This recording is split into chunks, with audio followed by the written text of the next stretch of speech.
I never was a huge fan of myths, legends, or any folksy wisdom for that matter. Spooky stories to tell around a campfire had no value to me, except good entertainment, of course. You know, a man can spend his whole life living in ignorance. Maybe that's how it's supposed to be, but sometimes one is yanked into the unknown without a reason, facing consequences larger than life. Would you call that fate, Doctor? With his legs spread over the firm matrices covering the floor and walls of his prison, a tormented man gazed into the glasses of his doctor, his arms squeezed tightly into a straitjacket, wrapping his torso mercilessly, making it hard to breathe, let alone talk. Yet, he found the strength to let his thoughts out of the head whose nightmares carved dark, blue circles around the sunken, hazel eyes. Mr. Smith, the only way to put an end to your episodes is a good night's sleep. You are experiencing sleep deprivation, leading to hallucinations, common when the brain is more than 3 days without a rest. With a syringe full of sedative in his right hand, the young doctor paid little attention to the words of his patient, quivering to the sight of it. No, I mustn't fall asleep. They will come again. I know they will. They always do. I must be awake to listen. Just as he leaned over to administer the drug, the young doctor's eyes met the look of the crazed old man, pleading for him to listen. Give me the drug after I tell you. I must tell you. Normally, he wouldn't listen to an aggressive patient after an episode. But this time the young man was intrigued by the desperation in the voice of the man pressing against the wall. His hand hesitated until he found the plastic cap of the needle. His curious mind wanted to hear the distorted story of reality, reciting in this poor man's thoughts. With the sedative in the pocket of his white coat, the doctor sat next to the patient and carefully probed for more information. All right, Mr. Smith, tell me, who are they? Eyes widened in relief and a creepy smile on the face across the wandering doctor, while a crusty voice began unveiling a strange story. Thank you, you want to listen, nobody else does. You know, once I was young too, just like you. But you chose to see lunacy, while I tried to get away from it most of my life. When did it begin? Oh, long time ago. It has been approximately 30 years from that night. The seemingly absent eyes shifted to the upper right corner of the room, a sign of remembrance, the doctor thought, while a soft, curious voice flew out of his throat. What about that night? Fear, worry, and desperation clenched the wrinkled face of the man struggling with his thoughts, pieces of a puzzle falling into place in his mind, until words found their way out, in a bizarre, eloquent manner. I was traveling through Europe, researching Slavic mythology. As an aspiring playwright, I somehow found myself stranded between curious myths and legends. Their entertainment value was a great interest of mine, but the more questions I asked, answers always eluded my senses. Eastern Europe is not a good place for the inquisitive mind of an American researcher. At first, locals of small villages would greet me with great hospitality, but the second I pondered religious beliefs beyond Christianity, they would ask for me to leave their residence. I never knew why they ignored their oral heritage like that. As the patient sunk into his own memories, the doctor's curiosity piqued once more, taking him back to the cruel reality of the asylum. I'm sure you've had your suspicions. He lifted the half-bald head from the floor, looking at the way his new doctor managed to craft an expression of interest. He continued, I did. But they were all false, nowhere near reality. In a vague attempt to comfort the soul of the man, getting devoured by guilt and agony piece by piece, the calm tone of the doctor once again offered a fraction of reason. Reality is what your senses transform into thoughts. Before he could finish, a voice full of rage cut his sentence into half. That's what has been pummeled into our minds ever since childhood. But in some places of this earth things are different. Noting the radical change in his patient, the doctor found a way to bring down the tension of the conversation. All right, tell me more about these places. Pulling his knees toward his rigid torso, the man continued his story, staggering and struggling to remember. Place, it was one small village, somewhere in Eastern Europe. I think in the south, I'm not sure. It's been over 30 years, I think. I was there looking for something, anything that may help me write a great story. But, as usual, I hit a brick wall of silence. The locals got mad at me for my constant probing and threw me out of their village. I remember rain. Heavy rain begun pouring from the sky. Summer rain, I guess, because hail followed shortly. 3 times in a row, I was banned from a village, but never during a storm. With just one bag and the shirt on my shoulders, I somehow escaped the angry mob. It thinned rather quickly. I guess they could tell a storm was on its way. But for me, the safest place to be was on the road to the next village, approximately 3 miles away. It was the first time in my life that I ever saw a curtain of rain, so dense, so persistent. I couldn't hold my head up for more than a few seconds. In the midst of my struggles with the flood surging from the sky, I passed a small house not far from the road. It felt like a blessing, but I dared not come near it. It was only when a young woman came out and summoned me to enter did relief finally reside in my heart. Soaking wet and beaten up, I found a shelter from the rain. I entered the tiny house. Well, it felt more like a cottage, but it had a warm, welcoming feeling to it. With his eyes shut, he inhaled deeply, as if he could smell the fragrances from that night. The cottage, the beautiful young woman, the meal she had been preparing for the night. Noticing how memories overwhelmed his patient, the doctor broke his silence. "Go on." A bit staggered, Smith shook his head, as if coming out of a trance of past events. He continued the story, with a note of melancholy in the rigid voice. "She was beautiful, a young creature, in her 20s I guess. She was out to get me for no more than a minute, but the rain didn't spare her either. Her knee-long summer dress was so wet, to the point where I wished it were white, instead of the dark blue that ruined my perspective. She squeezed the water from the long, dark hair before entering inside. I remember her smile, even now. The pearly white teeth and those sincere dark eyes brought me peace. She spoke with the same dialect the nearing villages used to, so it wasn't hard for me to understand her. I've been researching for months, so talking to people was easy. But what got harder was getting answers, so this time, I thought to myself, I won't ask anything. I let her thoughts float into words, as she began asking questions for my wandering in the rain. My name, my profession. I answered every question with a smile on my face. Her charm made a fool out of me. I blabbed everything. My fatigue, combined with the gazelle looking at me curiously, let out every drop of truth out in the open. I didn't care if she judged me. Hell, I didn't even give a damn about the pouring rain outside. All I could see was her, a masterpiece of a woman, hourglass figure, legs stretching for miles, in a soft, round face sculptured in heaven. All the time I was talking, she sat with her hands crossed before the minuscule table. Her eyes, dashing like the brightest stars on a clear summer night, did not move an inch from mine. Contemplating his memories, Smith gradually started leaning back and forward, resembling a lonely rocking chair. At this point, the doctor knew his patient didn't even register him, so once quiet it ruled over the room. A slight cough on his behalf brought Smith back from the moments he wished lasted forever. She listened, not a shred of judgment on the stunning, pale face. Once I was done, a lavish smile curled gradually on her lips. She told me I wasn't the first one to investigate their beliefs. In fact, many others have come, only to leave empty-handed, or not even leave at all. Her voice, soft and smooth, could make me do anything. For a second I began contemplating leaving, since that was what she told me I ought to do. But not being the one to give up easily, I smiled that conversation away, and turned it toward her, her life, her marital status, the fact she lived in between villages. I wanted to know it all. She didn't tell me much, only she was married, but her husband left her for another, and now faced with the shame of abandonment and a 3-week-old baby, she found herself forced to live alone. Who would leave this beautiful flower for another woman? That was the only thing I could think during dinner. She was an excellent cook, but then again I hadn't eaten that good for days, maybe even weeks, so whatever it was we ate, it brought back the color on my cheeks. She offered me to stay the night. I gladly accepted, even though all she had to accommodate me was the rough floor. She threw a few plaids before the fireplace right across the tiny table. Though it wasn't much, it felt like I was lying on a cloud. She gave me some of her husband's old clothes, a pillow, and a thin summer blanket before she went to her room. I said my thanks, and as soon as my head touched the feathery pillow, I sunk into deep sleep. Smith stopped briefly. It was moments later that his sobbing filled the room with distress. At first, one quiet breath doused in the most profound of sadness escaped his scarred lips. But then, one after another, warm tears began flooding his face. The doctor, surprised by his reaction, touched the strained shoulder of a now desperate man in an attempt to calm him.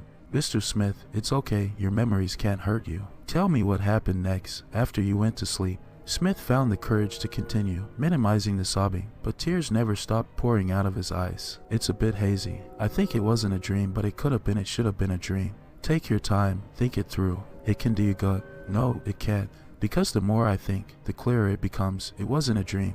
Proceed, a calm voice led Smith to continue. "I woke up some time of the night. I have no idea when. It might have been 2 or 3 in the morning. It was still dark, but the rain had ceased. Silence has never been my problem, but now it made me grow weary for some reason. The only noise that broke this cocoon of monotony around me was the baby's laughter. I remember thinking it would start crying any minute, but it never did. This made me curious as to whether she had gotten up to check upon her baby boy, so I sneaked to the compact door of her bedroom, noticing it was cracked open. I could see her. She had fallen into a deep slumber, with her back against the wooden window, facing her baby's crib.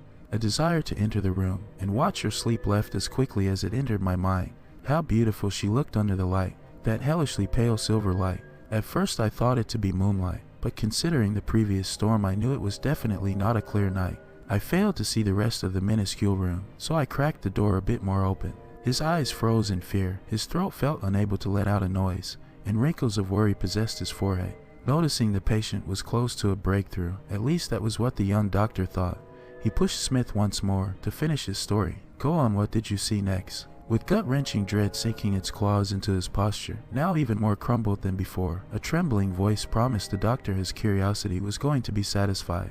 I saw these 3 women leaning over the baby's crib. They were chanting some strange words. 2 of them were at each end of the crib, and the 3rd one was right in front of it. I strained beyond any man's capacity to hear and see under the dim light, until my eyes adjusted, and a clear image of all 3 pale creatures appeared before my crusty eyes. One of them, the one closest to the little boy's head, was a pale shadow in a subtle, flattering blue dress. She had a clear, sharp face, adorned by a delicate smile, and a traditional, golden collar made out of coins on her wide forehead. All the light seemed to come out of her from her, and in the blue gown she wore, unveiling 2 thin and fragile shoulders under her long, fair hair. A warm, strangely familiar feeling came over me, while my eyes still feasted to the sight of her. On the other side of the tiny crib, before the feet of the child, was another, seemingly older woman.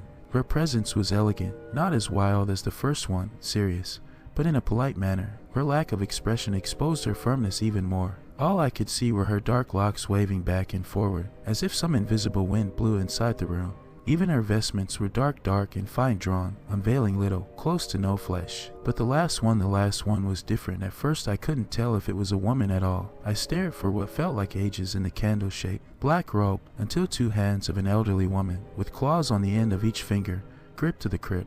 I had to stop myself from screaming. Once my eyes sunk on the floor, where I could see no feet, they all hovered aside the child. Ice ran through my veins to the thought they could harm that poor innocent creature. I wanted to enter the room and make them leave, but petrified as I was, I couldn't move a single muscle. The one thing that didn't fail me was my hearing. At further times of my life, I wished I was deaf as a mole, so I couldn't hear anything they said that night. But I did. I heard it all. I comprehended every word that came out of the lips of the 3 women. Like a dried-out spring, words cased their flow. Smith did not hide his shame, staring at the torn mattress beneath his foot. His brows, bent with sorrow, hinted remorse to the young doctor, slowly filling his lungs with air in order to proceed with the question. What did they say? What was left from his once shoulder-long hair now flipped backwards, unveiling the face where the 2 eyes spewed profound certainty in his words. At first, I thought it to be gibberish, a pointless rant of some never-published poem, but with everything that happened night after night, their words kept coming back, nightmares transforming Slavic verses into an English poem I still know by heart. I've never put it into words, even though it constantly echoes in my mind. Seeing how a few words drove a man to the verge of insanity, the doctor couldn't help but ask for the poem to be unleashed out of the poor man's psyche. Would you like to share it with me? With a disturbing look gushing suspicion, and a creeping smile resembling a bear trap, Smith answered with a question. You want to hear it? Considering his mental state, the doctor paid no mind to the mask of morbidity on Smith's face. He wanted to continue the conversation with the one patient in the hospital, who never said a word for the 20 years he's been locked up. Only screams of agony during his episodes were witness. He was not mute. In the doctor's mind, the poem was the one thing holding him back from any progress, so he confirmed his desire to hear it. Yes, Mr. Smith, I do want to hear it. Recite it for me. With a drop of hesitation in his voice, Smith continued his story, leaning close to his doctor. They stood still, ogling the baby. With those hollow eyes, I could see all of them at one point, as they prowled around the crib. First to speak was the youngest. She reached for the boy's forehead, closing the eyelids. She spoke with a feminine, sweet voice. Reason is the call he would chose to follow. By madness he shan't be swallowed. Pure heart resides in his chest. One the unfortunate will know best. His life, a joyful blast. Until old age it will last. She retracted the gloating arm to her torso, quickly as if she caught a fright from the other 2, standing close to her. Then another voice, from the darker figure reaching to the tiny heart of the infant. This one, almost sinister, still femininity dominated over the note of malice. She too slammed the dark, empty eyes shut and continued, as if defying everything. The first one said, You know naught of his heart. Loneliness will claim it, for the most part. 10 years will pass, when misery becomes his path. Vengeful flames swallowing the womb that gave him life. The sole survivor of a tragic strife, with a dream to guide him to the new land. He will rise to be a helping hand, she concluded, with a mischievous grin on her face. That's when she moved aside, along with the first one. A strange odor of dread took over the humble room, while the 3rd shadow neared even closer to the crib. The black nothingness of her robe rose above it, while the baby's laughter stopped completely. What I saw next still appalls me, till this day. A face where old age sunk its claws, yanking down the flesh of the two cheeks almost to the ground. Eyes possessed with gloom, broken singularly by two. Red marbles shining in the dark. Floating atop of the infant, the silver strands of her hair tumbled down, as if to reach for the baby, peacefully lying inside the crib. It seemed her hair had a life of its own, as it curled around the unsuspecting child.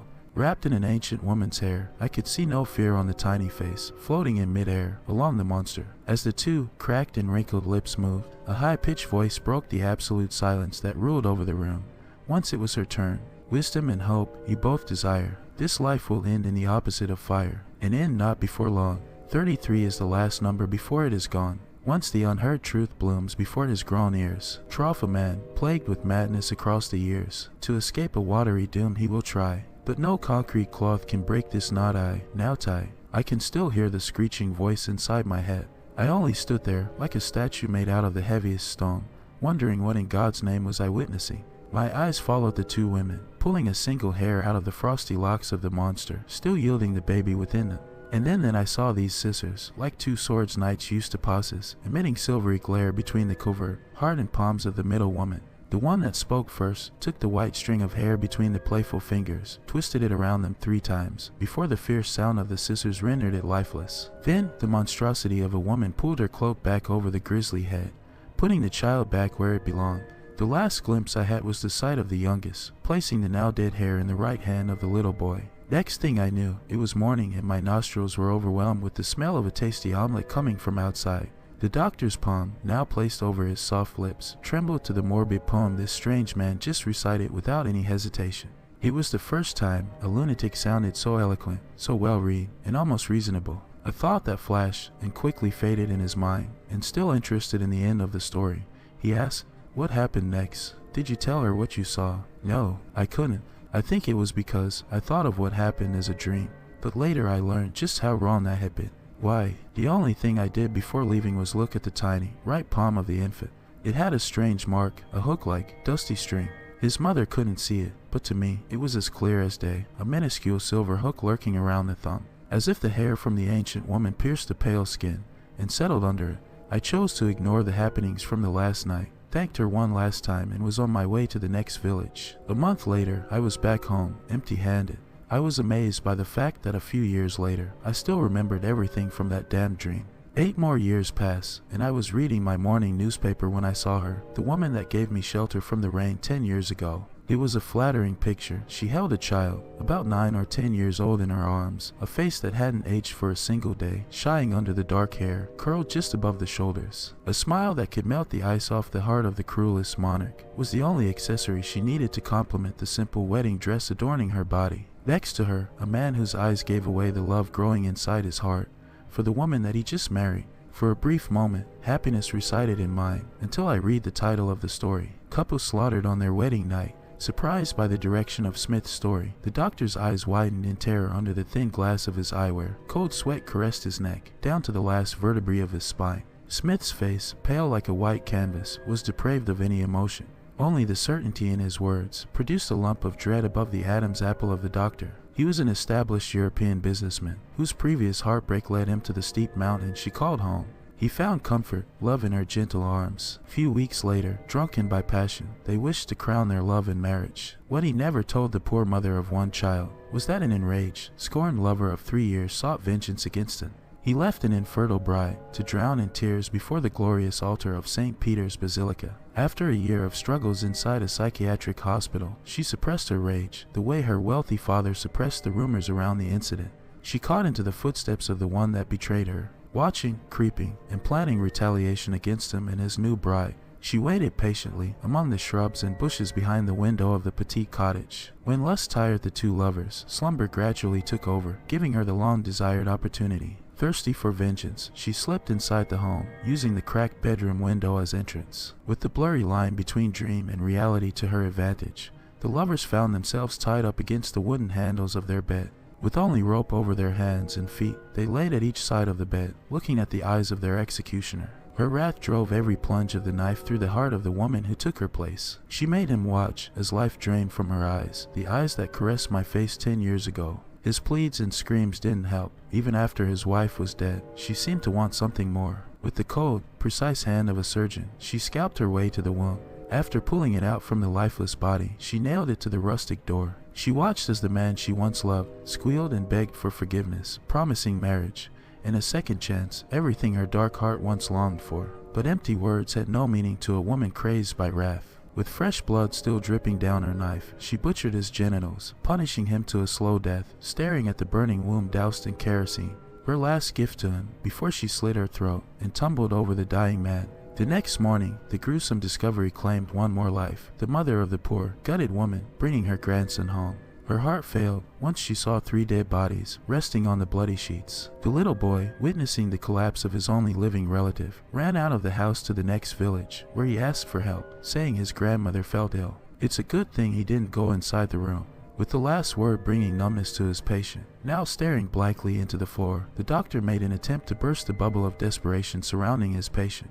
What happened to the little boy? The absent stare of Smith took meaning again, as his eyes filled with tears of guilt under the frown eyebrows. I tried to find him. I wanted to take him with me, but no matter what I did, getting to him was impossible. I tried calling every single county in that area, but the line went dead each time I mentioned the gruesome act. But I was determined that boy would not live in misery, so I decided to go back for him. But fate put a brick wall before my destination. Coincidence after coincidence, every single time I planned a trip, it had to be canceled. After 6 months and about 30 futile attempts for a trip to Europe, my family slipped further and further away. I became obsessed with the Slavic tale I read in a study I found online. Someone broke the fort of silence and published some of their myths. I remember the first time I read it. A storm was raiding my hometown, thunderstorms, as if to warn me of the revelation. What did you find? A story about 3 immortal women. Slavic people called them the 3 fates or judges. I could find it in Greek mythology too, only by another name. They are the ones who decide one's fate. Once a baby is brought in this world, they forge tales about its destiny. The first one, kind, the second one, cruel, but the last one, she always has the last, defining word, and it's never good. It's never good, never good. The doctor watched how Smith's sorrow morphed into rage, only to culminate in weeps of despair. His screams softened after a while, but the agonizing tale was not yet over. You see, doctor, it is their words, their prophecy that brought me here. I learned every single detail of what happened that fateful night. Trough, a fellow researcher. He told me everything the paper never dared to publish, the gruesome, vengeful murders, the burning of the uterus, her suicide after the act. But all that I could learn about the little boy was that officials took him to an orphanage in another city, as far away from the crime scene as possible. From that moment on, it was night after night plagued with gruesome nightmares, pictures of the 3 women, their words, the events that happened, what was to come. Could I do something to stop it? But once I started questioning my own fate, that is when my family decided it was time for me to rot in an asylum. But you know, secretly I know, I have the last word. They said a madman will reveal his fate. But, as you can see, I am as sane and eloquent as any other person, in spite of everything. Would a madman choose silence to stop a dreadful fate? He giggled, clinging to the doctor with his look, unable to retain it. A question escaped from the doctor's mind. Why now? You have been silent for almost 20 years. What made you talk? Like a teenager who just cheated on a test. First joy, but then regret plagued the face of Smith. He answered with a deep sense of certitude. Because I feel I am to die soon, and I had to unburden my soul. But as mad as everyone considers me to be, I am sure of one thing. I am the savior of that little boy. The boy who is probably a doctor somewhere in the States, probably a psychiatrist or... Anguish dropped in the eyes of the madman. He gazed at the young healer, staring at him with confusion frowning his face. Just as thoughts of regret filled the half-bald head, a strong blast from beneath shook them to the core. Shortly after, water started filling the room plastered in concrete and cloth. Smith just stood there, stricken with guilt, whispering the poem, when the weight of what he did sunk like the heaviest of rocks in his heart. The doctor desperately tried to open the jammed metal door, but being the last one on the shift, no one could hear his screams. Water rushed into the room, leaving the 2 men trapped in the basement of the asylum. Built more than 100 years ago, floods were unheard of in that institution.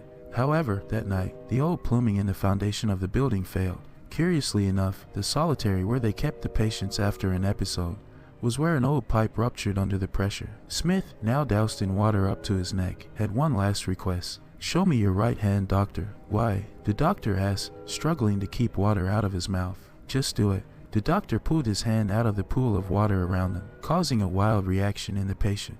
There it was, the young man's lifeline, resembling the same mark he saw on the baby's tiny palm, a silvery, short hook laughing at his face. In Smith's mind, there was no question about it. He just killed the boy he was trying to save. If you like, please comment, like, and subscribe to my channel. I will be posting another story tomorrow for you guys. And again, always remember, he's watching.